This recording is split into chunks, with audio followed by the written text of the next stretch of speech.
The whispers began the night Nwanneka heard the river speak. It called to her, softly, gently, but with an eerie clarity that froze her to the bone. None in her village had ever heard the silent river utter a sound, not since the day it swallowed a family whole. And now, it was calling her name. Nwanneka was a young woman from a small Igbo village tucked deep within the lush forests of eastern Nigeria.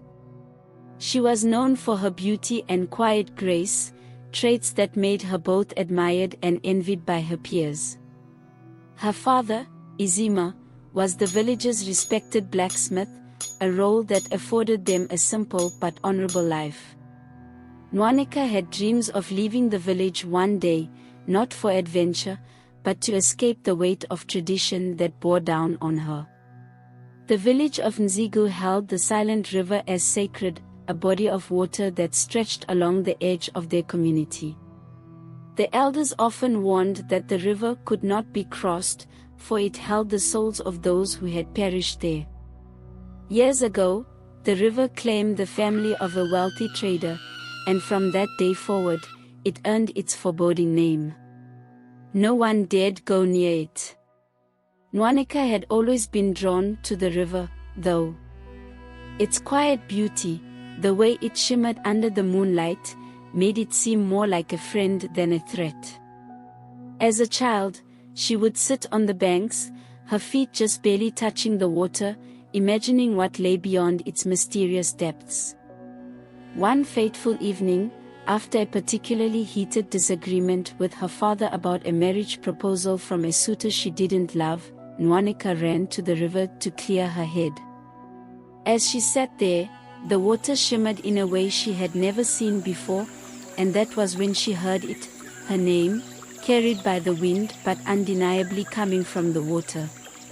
Nwanneka. Startled, she jumped to her feet and looked around, but no one was there. The village was quiet, and the moon hung low in the sky, casting long shadows over the river. The voice called again. Nwanneka, come. It wasn't frightening, not in the way it should have been. It was calming, almost comforting. And so, despite everything she had been told, she waded into the river, the cold water rising around her legs. But just as her foot touched the deeper end, something pulled her back violently, throwing her onto the shore. Breathless, she looked up and saw the old healer, Mama Iwoma, standing above her. Her eyes were wide with fear, and she whispered, "You must never go there again." Mama Iwoma took Nwanneka back to her small hut on the edge of the village. There, by the dim light of a flickering lantern, the old woman told her a story that had long been buried in the village's history. Many years ago, Mama Iwoma began, this village was cursed. A wealthy trader named Ojaku, proud and arrogant, sought to cross the silent river despite the warnings of the gods. He built a boat and, with his family, attempted the journey. But the river, angered by his defiance, swallowed them whole. The old woman's voice grew quieter. What the village never tells is that Ojaku's youngest daughter survived, though not without consequence. She was found wandering the banks days later, silent and hollow. And ever since, the river has sought to claim another. Nwanneka's heart pounded. But why me? The river chooses those who long for something beyond what life has offered them. It senses your unrest, your desire to escape. But the river is not your path. In the days that followed, the village was rife with gossip. Some whispered that Nwanneka had been touched by the spirits, others that she had tempted fate by going near the river. But Nwanneka herself felt a deeper unease, as though the river had indeed marked her for something far greater than she could understand. One night, as the village slept, Nwanneka woke to the sound of drums. At first, she thought it was a dream, but then she heard it again, low, rhythmic, and coming from the direction of the river. She knew she should stay away, but something within her stirred, and before she could stop herself, she was running toward the sound. When she reached the riverbank, she was not alone. Standing by the water was a figure, a woman, her hair long and flowing, her skin pale as moonlight. It was Ojaku's daughter, the one who had survived the river's wrath. She looked at Nwanneka with sad eyes and beckoned her forward. "Why do you come here?" Nwanneka asked, her voice trembling. "I was once like you," the woman said softly. "I sought freedom, but I found only pain. The river holds us all, those who wander too far. Do not make the same mistake."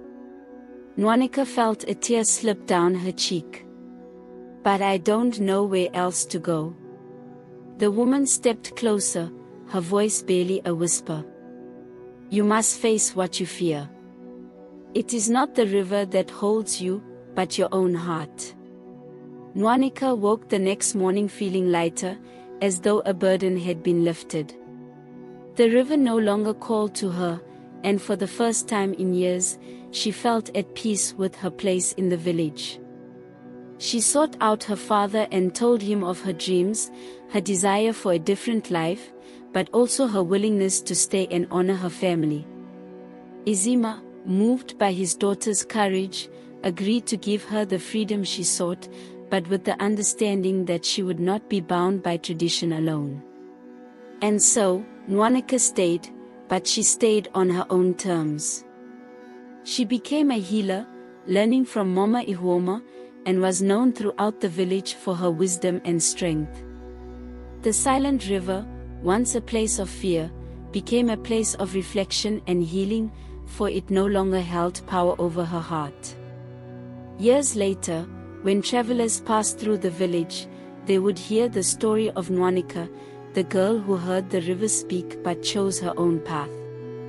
They would sit by the river, marveling at its beauty, and wonder at the power it once held over the people of Nzigu. And in the stillness of the night, if they listened closely, they might hear a whisper, not of fear, but of hope. The river no longer called for souls, but it remembered the one who had the courage to refuse its pull.